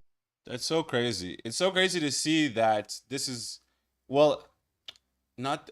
well, okay. My point I'm trying to make is, I guess, as somebody who has thrown his own parties as well, yes. It's the same ideology that Gary Vee talks about is you're the cool kid if you're the one who throws the events. If you throw the mixer, you throw the function that people congregate at, you end up being the cool person because you bring people together. It's human nature, social, you know? Touring to merch to publishing to masters. He was watching the whole machine operate from the inside, and he was filing every single thing away. By 20 years old, Scooter was the youngest VP in So Def history. Let that land. 20 years old, VP, at the label that helped define an entire era of Atlanta hip-hop. But here's where it gets crazy. His grades at Emory had collapsed from a 3-point-something GPA to a 1-point-something because he was grinding so hard in the industry. The university brought him in and told him he needed to stop and focus on school. A dean sat across from him, told him the odds of him making it without an Emory degree were 1 in a billion. And that was the exact moment Scooter dropped out. He went home, started SB Projects at 24 years old, and began building the roster that would eventually make him one of the most powerful men in music. His first signing was Asher Roth, a white rapper from Pennsylvania. God damn, this nigga found Asher. Wow. Pennsylvania with the skills to be credible in hip-hop. Scooter had a vision. Find the artist who could speak to college culture the way Eminem spoke to suburban culture. Asher fit that mold, but the second signing changed everything. It's 2008. Scooter is sitting at his computer when someone sends him a YouTube link. A 12-year-old kid from Stratford, Ontario, Canada. His mom had uploaded videos of him singing Nayo covers in their house. No production, no label, no industry cosign. Just a kid with a guitar, a God-given voice, and a natural charisma that jumped through the screen. For real, Scooter knew immediately. He said later that from the moment he saw that video, he knew that was the kid he'd been looking for. But here's what most people don't know about what happened next. He didn't just DM the kid or reach out on social media. He Googled the church in the background of the video, called school boards across Canada to track down the family, found Patty Millette, Bieber's mom, within 24 hours, and cold called her. Think about that. A 25-year-old stranger from Atlanta calls a single mom in Canada and tells her that her 12-year-old son is going to be the biggest pop star in the world. Most parents hang up immediately. Patty didn't. She had a conversation with Scooter for over an hour that first night. Scooter flew the family to Atlanta, organized a meeting with Usher, and just like that, a 25-year-old party... This nigga is crazy with the hunger, dude. Going like, because first of all, how do you track down somebody? Because back then on YouTube, it's not like Justin put his address on the video. He literally had to figure out, yo, how do I? Okay, so he looked at the church and said, okay, this is the name of the church. Let me call the church. Let me call this. Blah blah blah. Go through the chain of events that led to calling Justin Bieber's mom, and that's a big piece of information that people leave out. I mean, listen. Aside of him being one of them boys, we have to give him credit for just having this sheer will of wanting to win, dude. Promoter with one artist on his roster became the co-manager of what would become the most famous teenager on the planet. But let's be real about what this means from a business standpoint. When you sign a 12-year-old, you are not just managing a career. You are shaping every financial decision that child makes for the next decade. You are in the room when the record deal is structured. You are deciding which endorsements to take and which to leave. You are setting the touring schedule. You are controlling the pace. And you are taking your percentage, 15 to 20% off the gross, not the net, for all of it. By 2012, Justin Bieber was 17 years old and one of the most recognized human beings on earth. Baby had crossed 1 billion YouTube views, something that had literally never happened. First of all, bro, you're going to take 15 to 20% off of the gross amount. Not what the artist netted off the gross. So before the artist even puts the money in his pocket, you already get paid. Because the amount that's grossed is a lot more than what is netted, because you have to go through all the expenses, right? Because that money that the artist is going to get, then he says, this is my money, right? So I'm going to pay you for the money that I've earned. Wrong. Scooter said, I'm going to take the shit that comes in. Before it lands in your pocket, I'm going to get paid. I'm going to take the money that comes in, and then everybody else, you can pay them. And then you can keep what's left there at the end. Oh my God, that's so smart and dirty all at the same time. Same thing with Diddy. Y'all niggas are going to say, oh no, Diddy's a bad person. These are all just shrewd business people, bro. To go and show you that the world of business is cutthroat and dirty. Than before. The tours were selling out arenas across every continent. The merchandise was moving in volumes that rivaled established legacy artists. Brand deals were stacking. By the time Bieber turned 18, he had released multiple platinum albums, headlined multiple world tours, and become a global entertainment brand worth hundreds of... Right, and it wasn't just like the nigga Bieber just blew up like that, bro. If you look at the Justin Bieber documentary, it shows you how they started, dude. Doing little concerts, going to radio stations, singing. Nigga would bring his guitar. It was a grizzy, bro. It was a grizzy. It wasn't just like, yo, the nigga popped off like that, dude. No, you still have to sell the product, dude. Millions of dollars. And through every single moment of that, Scooter Braun was taking his cut off the gross. Every dollar that came in, every concert ticket, every endorsement check, every merchandise sale, his percentage never stopped. Now here's where things started getting complicated. By the time Bieber was in his early to mid-20s, cracks were showing. He was publicly struggling. Mental health, identity, faith. He canceled the Purpose World Tour mid-run in 2017, citing exhaustion and a need to prioritize his well-being. The narrative that started circulating in industry circles was that he had been overworked, pushed too hard, too young, for too long. No criminal charges, no formal lawsuit, no public takedown. But here's what Scooter himself admitted in 2024, quote, I feel a lot of guilt because I worked with so many young artists and we were all kids moving so fast and we all wanted to succeed so bad. He said if he could go back, he would have had a therapist on the road for all of them. He would have slowed down. He admitted he didn't know to go inward, that none of them did. That's not the statement of a man who thinks everything was handled perfectly. That's a confession dressed up in careful language. Action spoke even louder. Bieber eventually distanced himself from Scooter's management. He sold his music catalog for a reported $200 million, a move industry insiders widely read as financial restructuring, not abundance. He stepped back. He rebuilt his life on his own terms. And when Scooter officially retired from management in 2023, the relationship with Bieber was described as not the same that it was, a slow exit, a quiet ending to a relationship that started with a cold call. Yeah, because the nigga extracted everything from this man's entire life, bro. What are you talking about, man? How is that gonna end like mutually assured between the two of these people, bro? This nigga essentially put Bieber to slave labor, bro. And made both of them extraordinarily wealthy, but seemingly cost one of them a significant piece of his youth. On June 30th, 2019, the music industry woke up to one of the most explosive stories it had ever seen. Scooter Braun's company, Ithaca Holdings, had just completed the acquisition of Big Machine Label Group, the Nashville-based record label founded by Scott Borchetta, for a reported $300 million. On the surface, standard business. A media company acquires a record label. Happens every few years in the industry. Except this acquisition included something that made it anything but standard. Big Machine Label Group was the home of Taylor Swift's first 6 studio albums.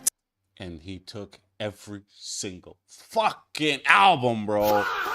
Like I said, shrewd businessman, bro. That's why Taylor had to re-record her first 6 albums so then she could have ownership to them, bro. Taylor Swift, Fearless, Speak Now, Red, 1989, Reputation, 15 years of her life. The recordings that turned a teenage country singer from Pennsylvania into one of the best-selling artists in music history. And those master recordings, the actual audio files that generate royalties every single time a song streams, syncs, or gets licensed anywhere in the world, now belong to Scooter Braun. To understand why this hit so hard, you need to understand what masters actually are. A master recording is the original recording of a song.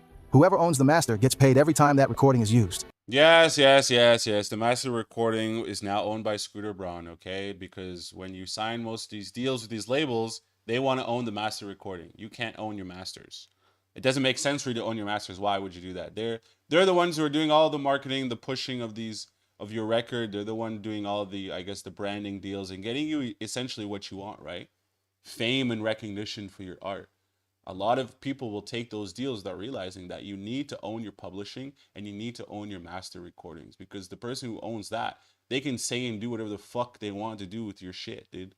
It's bullshit.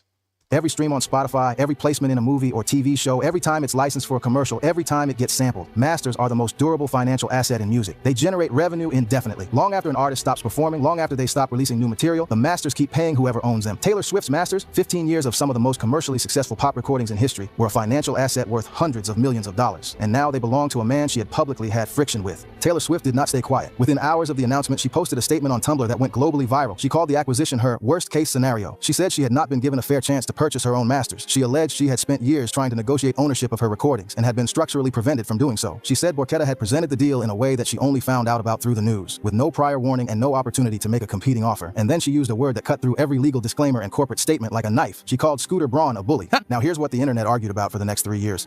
Legally, Scooter did nothing wrong. He purchased a company through a legal transaction. The contract Taylor signed as a teenager with Big Machine in 2005 gave the label ownership of her master recordings, standard industry practice at the time.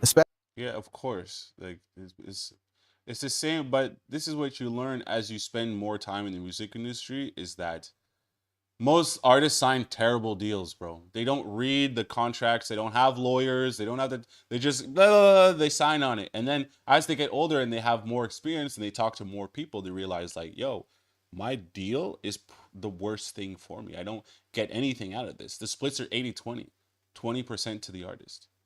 Okay, they don't know any of their recording rights. They don't know any of that shit. But as they get more time in the game, they realize what this is. Okay. So now she grew up in this idea, I need my recordings, I need my masters. But sometimes if you're a smart artist, you can finesse it. The same way Frank Ocean was able to finesse, what is it? I think it was Sony, correct me if I'm wrong. It was either Sony or Columbia, whatever label Frank Ocean was on. He had one final album to turn in. He turned in that weird bullshit of an album. The one where it's like the music thing where he's got the headphones or whatever. The one before Blonde, right? Because there's 2 albums. Blonde was his own official, actual release that he was holding on to, the Golden Child. The other album was just like some bullshit he had to give to the label to fulfill the contract obligations, right? Especially for debut artists who have no leverage and no attorneys experienced enough to fight for ownership clauses. That contract was signed when Taylor was 15 years old. She was a minor, and the terms of that contract, which she had been trying to renegotiate for years, meant that her life's creative work legally belonged to someone else. Now Scooter comes into the story. He knew exactly what he was buying. He knew the documented history of friction between Taylor and people in his circle, specifically the ongoing and very public beef between Taylor and Kanye West, which Scooter had been adjacent to, and in some ways amplified. In 2016, Scooter had reposted Kanye's Instagram video that mocked Taylor, and Taylor had called that out specifically in a Tumblr statement. There was documented public history of tension, and Scooter purchased the company anyway. What happened in the negotiations after the sale is where the story gets even more complicated. According to Taylor's public statements, Scooter's team did offer to sell her the masters, but the terms attached to that offer included a non-disclosure agreement that would have permanently prevented her from speaking publicly about the situation. She said no. Scooter's team later claimed the offer was genuine and that she refused. Taylor maintained the terms were structured to silence her. We will likely never know the full truth of what was said in those rooms. What we do know is what happened next. And what happened next was one of the most strategically brilliant moves in the history of the music industry. Taylor Swift announced she would re-record every single one of her first 6 albums from scratch. New recordings, new sessions, new versions that she would own completely. With a marketing campaign built entirely around redirecting her fan base, one of the most loyal, organized, and commercially powerful fan bases in entertainment history, from the original master The fucking Swifties, bro.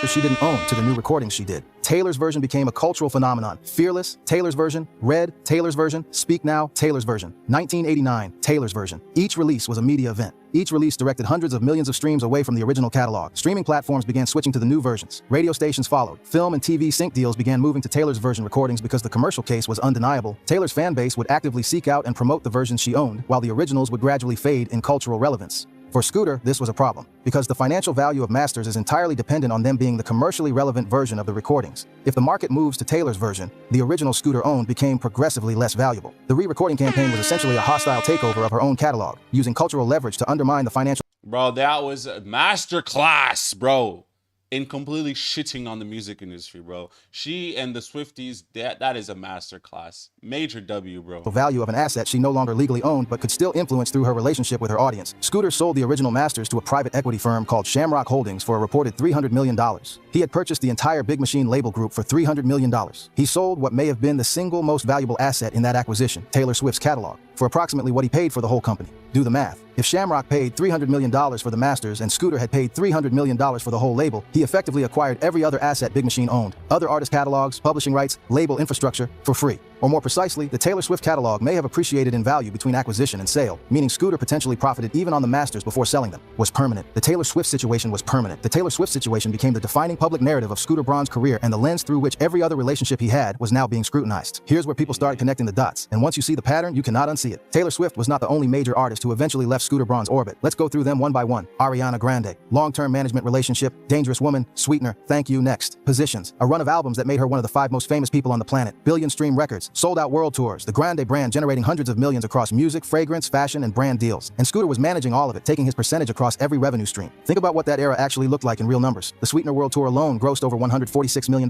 Thank you. Damn. Next, the album moved 360,000 units in its first week. The fastest-selling album by a female artist since Beyoncé's Lemonade. Her REM Beauty fragrance line reportedly crossed $100 million in its first year. The Grande brand at its peak wasn't just a music career. It was a multi-vertical entertainment and lifestyle empire. And Scooter was the manager across all of it. Every deal that went through his company generated a commission. Every partnership that his infrastructure facilitated generated a fee. This wasn't just percentage of touring anymore. This was percentage of an empire. Then, sometime around 2022 to 2023, she left. Quietly. No statement. No interview. No Tumblr post. No lawsuit. The kind of exit that gets handled entirely by lawyers before it ever reaches the public. The music industry has a name for that kind of departure. A soft exit. And soft exits from major long-term management deals don't happen because everything was great. They happen when enough things weren't adding up and both parties agreed that the cleanest solution was the quietest one. We don't know the specifics. We probably never will. What we know is that Ariana Grande's current management structure looks nothing like it did during the Scooter era. We know the departure was clean, quiet, and final. And we know that when the artist who arguably elevated your profile from Justin Bieber's manager to the most powerful manager in music decides to leave at the absolute peak of her career, that's not just business, that's a verdict. Kanye West, brief management relationship, ended fast. Now, Kanye has spent years publicly and loudly talking about the music industry's exploitation of black artists, about ownership.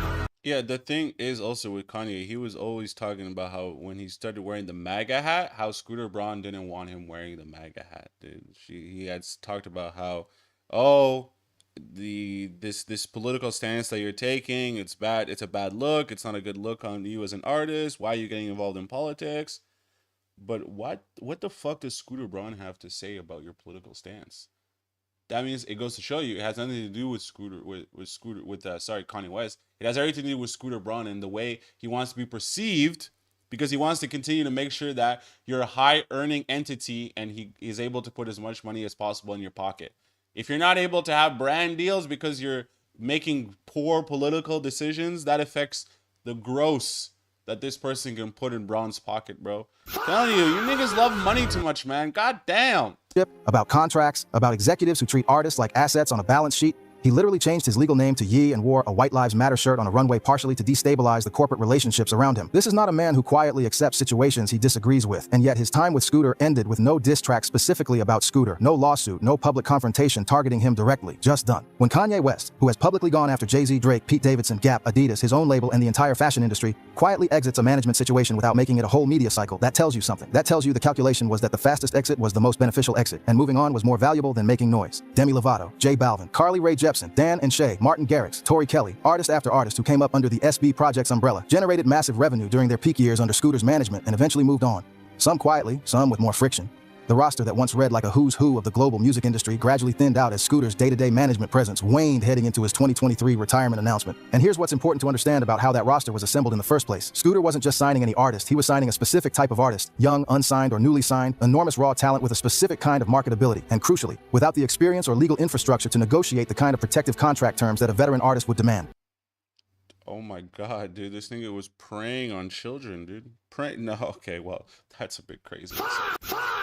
Okay, he was preying on people that he knew would be tapped in the culture and the scene enough that he's essentially like almost like reading a stock chart, right? You're seeing these essentially like a startup, these new companies, these new artists that you see the way this artist moves and the way they're getting the reception online, the way their label, or sorry, not the label, but the fan base is reacting, the way the culture is reacting to this artist. I can see that this artist's trajectory will be placed here. Boom. And so then you sign the artist, you take them on early before they have any sort of backing to protect them from essentially 360 record deals. A 360 record deal is when a label takes a percentage of everything.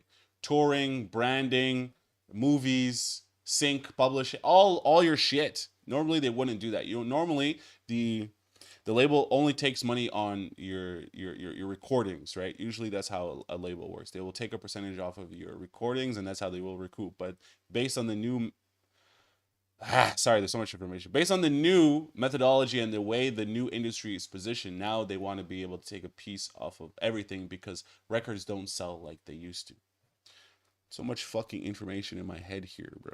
He found them early. He signed them when they were grateful for the opportunity. And then he built them into global superstars while the contracts they signed at the beginning of that journey remained in place. The common thread that critics had been identifying for years finally had enough data points to become undeniable. Scooter Braun's model worked best, generated the most value for Scooter. when artists were young, hungry, and didn't fully understand the long-term implications of what they were agreeing to. Long contracts, management percentages on gross revenue, significant structural influence over touring schedules, branding decisions, and business partnerships, all of it flowing through Scooter's infrastructure, all of it with his percentage attached at every level. As artists matured, as their own legal teams got more sophisticated, as they started understanding how the money actually moved and whose name was on what contracts, that's when relationships fractured. Because a deal that looks generous at 17 looks very different at 25 when you're selling out stadiums and still operating under the same percentage structure you agreed to before you had any leverage to negotiate differently. The artist's leverage increases exponentially. The management's contractual position stays the same, and eventually that imbalance becomes impossible to ignore. And here's where the script flips, because supporters of Scooter, and they're not wrong, will tell you something important that gets lost in the outrage narrative. He took risks on artists when nobody else believed in them. He cold called a single mom in Canada about a YouTube video when the entire music industry was still debating whether YouTube was even a legitimate discovery platform. He flew to Sweden to meet with a streaming startup called Spotify before anyone in America took it seriously, and held those shares for nearly 18 years without selling a single one. He believed in the infrastructure of music's future when most of his peers were still grieving the death of the CD. He built careers from nothing that generated. This is the thing that I'm saying, bro. It's like, we can sit here and look at the narrative and say to ourselves, oh, why did Scooter Braun do this? He's a bad person. But he's just a very shrewd business person, bro. There's so many artists that I have come across or seen, whether it was Lil Peep or Six Dogs or Shoreline Mafia, Tay Money. Oh, who else can I put in that category? Yeah, those like 5 or 6, right? These artists, if I had a record label, bro, all these artists, when I had seen them on the come up, Sheck West, another one. These are all artists that would have made me millions of dollars, bro. All of these artists, I was in communication with them early during the SoundCloud era, back around 2014, 2000, you know what I mean? All these artists, I had seen them from the very beginning when nobody knew who the fuck these people were, bro. They had probably released like 2-3 songs, and I had seen these artists, and I was like, bro, there's something here. So if you were able to bet, that's what I've always said. If there was like a stock market for music artists, or just songs in general, yo, I'd be putting up fucking numbers on there, bro. More wealth for the artists themselves than it ever did for him in absolute dollar terms. Justin Bieber is reportedly worth around $300 million. Ariana Grande is reportedly worth $200 million or more. Taylor Swift just completed the highest grossing concert tour in recorded history at over $1 billion in revenue. These are not people who were financially destroyed by their association with Scooter Braun. But financial wealth and ethical business practice are not the same conversation. And that's what keeps this story alive. You can be made wealthy by a system that was still structured against your interests. You can build a $300 million net worth and still have signed away the recordings of your peak creative years to someone who sold them without your... Yeah, but the way to counteract this thing is don't sign the deal, bro. Keep grinding, keep doing tours, keep essentially living a very stressful life. Build, I know it sounds shitty, but build so much leverage that when you do go to these label meetings or you do go to these like management meetings, you have so much leverage that the contracts are going to be in your favor. I know it sounds ridiculous, but that's how you have to play this game, bro. And a lot of these artists that he signed, unfortunately, during the time of their signing, social media isn't what it is today. Nowadays, an artist doesn't even need a Scooter Braun or a label. They can just post all their shit on YouTube and post all their shit through whatever streaming platform they want to post their music on. Personally, I would recommend not posting your stuff on a streaming platform. I would recommend just posting everything and every single thing that you make on YouTube. That's what I would recommend, okay? So, let's keep going. Or input. Both of those things can be simultaneously true. And that tension between what the artists gained and what they arguably should have retained is exactly the conversation that the Taylor Swift situation finally forced the industry to have out loud at a scale it could no longer ignore. Let me break it down for you because people hear $500 million net worth and they act like it's a mystery. It's not a mystery. Here's exactly how the math works and why it's more surgical than most people realize. Revenue stream 1, management commissions.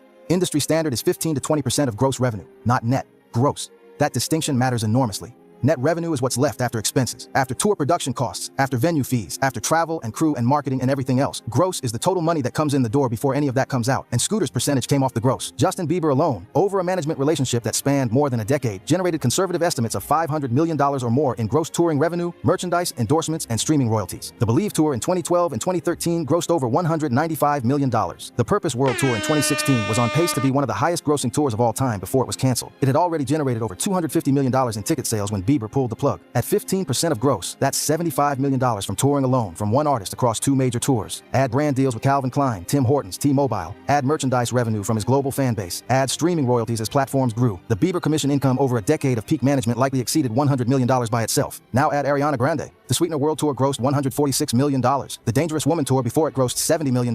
Brand deals, fragrance, streaming. Add J Balvin, one of the most streamed artists in Latin music history, with touring revenue across multiple continents. Add Martin Garrix, who at his peak was the #1 DJ in the world according to DJ Mag, commanding fees of $1 million or more per festival appearance. Add Demi Lovato. Add Tori Kelly. Add Dan and Shay, whose country crossover hits generated massive radio and touring revenue. Add the full roster across 23 years of active management. Conservative estimates put Scooter's total management commission income across his entire career at somewhere between $150 million and $200 million. Take notes. Take notes at a fucking genius. I know this is probably going to be a hit piece against Scooter. Oh, Scooter Braun is a demon. Scooter Braun is a devil. Scooter Braun is a monster. Yeah. Scooter Braun is a fucking genius, bro. Look at this nigga, man. K-King, bro. K-King. Okay? K-King. And that's before anything else. Revenue Stream 2, company equity and the Ithaca Holdings sale. SB Projects was not just a management company. When it evolved into Ithaca Holdings and brought in institutional investment from Goldman Sachs, one of the most selective investment banks in the world, the company's valuation climbed into the hundreds of millions. Goldman Sachs does not invest in entertainment companies based on vibes. They ran the numbers on the roster, the contracts, the projected revenue streams, and they made a calculated decision that Ithaca Holdings represented a billion-dollar opportunity. When Ithaca Holdings was eventually acquired, the publicly confirmed transaction value was $1.1 billion. Scooter's personal equity stake translated into a significant personal windfall. The exact figure has never been fully disclosed publicly, but when a company sells for $1.1 billion and you are the founder and primary driving force behind its value, the math typically works in your favor in ways that set your financial future permanently. Revenue Stream 3, the Big Machine acquisition. This is where the story gets almost abstract in its financial engineering. Scooter's Ithaca Holdings bought Big Machine Label Group for a reported $300 million. Inside that acquisition was Taylor Swift's first 6 albums, plus the recorded catalog of every other artist Big Machine had ever signed. A roster that included Tim McGraw, Rascal Flatts, Florida Georgia Line, Thomas. So the nigga went from being like, oh, I run SB Projects. And then he said, you know what? We're getting too big to just have one company. Let's make a holding company that holds multiple different multi-million-dollar businesses, bro. God damn. This is a master class in business, bro. This is a master class in finances. And y'all niggas are going to sit here and say Scooter Braun is a demon. Rhett and others. It also included publishing rights, production infrastructure, and ongoing contractual relationships with artists still releasing music. When Shamrock Holdings purchased what was reported to be the Taylor Swift catalog for $300 million, the transaction potentially recovered the entire Big Machine acquisition cost from a single asset. Everything else in the label, the non-Swift catalog, the publishing operation, the other artist relationships, the infrastructure, was either retained or available for further monetization. If the Taylor Swift catalog sale covered the acquisition price, Scooter's net cost for everything else Big Machine owned approached zero. That is not a description of a bad business deal. That is a description of one of the most profitable entertainment acquisitions of the decade. Revenue Stream 4, early stage investments. The Spotify story alone is worth a dedicated section. In the early 2000s, Scooter cold called every name on Billboard's 30 Under 30 list just to introduce himself and build relationships. One of those calls went to Daniel Ek, a then obscure Swedish entrepreneur who was building a music streaming platform that barely existed outside of Scandinavia. Scooter flew to Sweden. He met Ek. He tried to invest immediately. Ek didn't let him in right away. Scooter came back. He brought in connections. He eventually secured what he describes as a significant early position in the company. Spotify went public in 2018 at a valuation of approximately $26 billion. By 2024, its market cap had climbed above $60 billion. Scooter has said publicly and repeatedly that he has not sold a single share in approximately 18 years. An early equity position in Spotify held through the company's entire growth from startup to dominant global platform. And now Spotify is using all of that money to make AI warfare. I don't make this shit up. I just report the news. With compounding through the IPO and post-IPO appreciation, represents an asset whose value is difficult to fully quantify publicly, but is unquestionably substantial. Beyond Spotify, Scooter's investment activity across his career has touched tech companies, media ventures, and entertainment startups in ways that have generated returns largely invisible to the public. This is what generational wealth building actually looks like at the executive level. Not one big hit, but multiple compounding positions across multiple asset classes, all growing simultaneously. The total picture is a man who built wealth across 4 distinct channels at the same time. Management commissions generating cash flow, company equity generating enterprise value, catalog ownership generating asset appreciation, and venture investments generating long-term compounding returns. All of it feeding each other, all of it growing simultaneously. That architecture, not luck, not one deal, not one discovery, is how $500 million gets built. This situation changed the music industry in ways people are still processing. Before Taylor Swift declared war on her own masters, the conversation about artist ownership of recordings was mostly an internal industry discussion, something lawyers talked about in contracts, something veteran artists occasionally raised in interviews, but never something that broke into mainstream cultural conversation at scale. After Taylor's version, everything changed. Young artists and their management team started negotiating master ownership from day one in ways they never had before. The leverage artists hold in label negotiations shifted measurably. Streaming platforms, film and TV production companies, and advertisers started factoring re-recording risk into how they licensed music.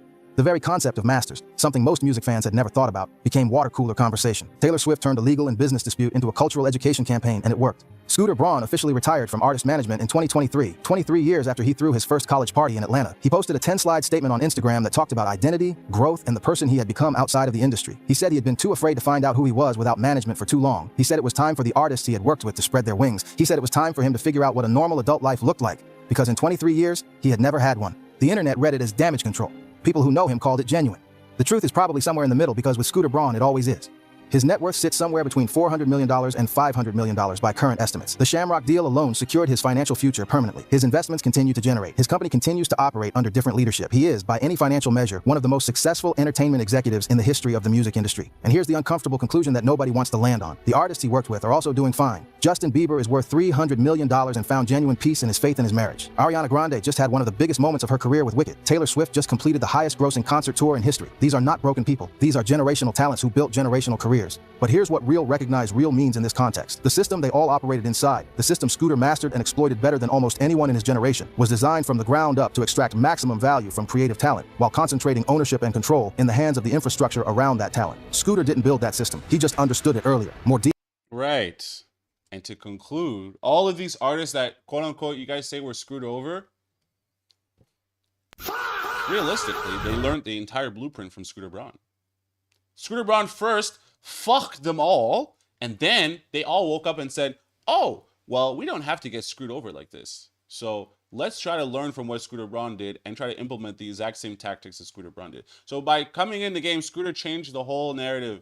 He changed the game for everybody. And it's things like this, when you have somebody that can come in and open your mind up and realize that there's a different way to do business. I think people like that need to be congratulated.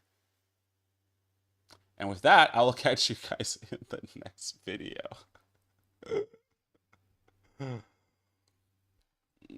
Yo, chat! W video or what? W stream today? Big stream, big stream. So we've learned a lot from today's stream, guys.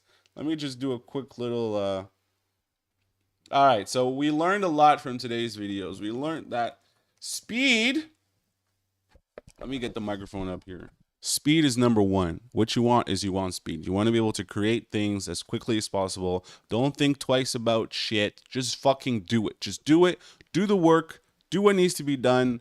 Don't think twice. Whatever you wanted to do in that moment, that's what you wanted to do. And that's exactly why you did it. When you start getting so analytical and over-analytical, you start realizing that you're overthinking it. Retard, Max. Be a retard. Being retarded is good. We like retards. We like retards. Retards are good. Retards are nice. We like them. Yeah, so I mean, that's essentially that point there. Oh, also, when it comes to being a shrewd business person, don't give up on whatever idea that you're doing, whatever ideology or concepts or business things that you're doing. Keep on pushing for those every single day. Keep on striving for more. Keep on attempting to be the best, because once you stop trying to do that, well, you slow yourself down. You stop your own momentum. And once you stop your own momentum, well, I guess you'll never be anything, all right? You'll just be some fucking idiot who tried. And there's nothing worse than going back home to your little trash house in Louisiana and having to tell everybody that you came back empty-handed and you're a fucking loser. All right, guys, that is it for today's stream. That's it for today's fucking video. I'll catch you guys somewhere else, I guess. Do we like this microphone? Oh, fuck, man. Just stop the stream, bro.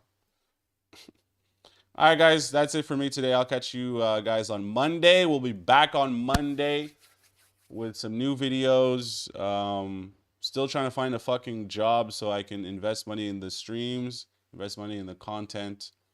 No one has hired me yet. Today I'm going to try to get some rest because I'm a little bit sleepy. Haven't been sleeping well. And then we're going to just keep making content. There's this opportunity that I have to make AI videos for this fucking, what is it? This like this random dude in Miami. We'll see what happens there. I don't know. I don't give a fuck about anything, dude. Like I told you on there, because I gave up already. I gave up on caring. I gave up on second guessing myself. We just do shit. If something comes out of it, cool. If it doesn't, whatever. It's all in God's hands. All right. Allah Akbar! Control. All right, guys. Peace.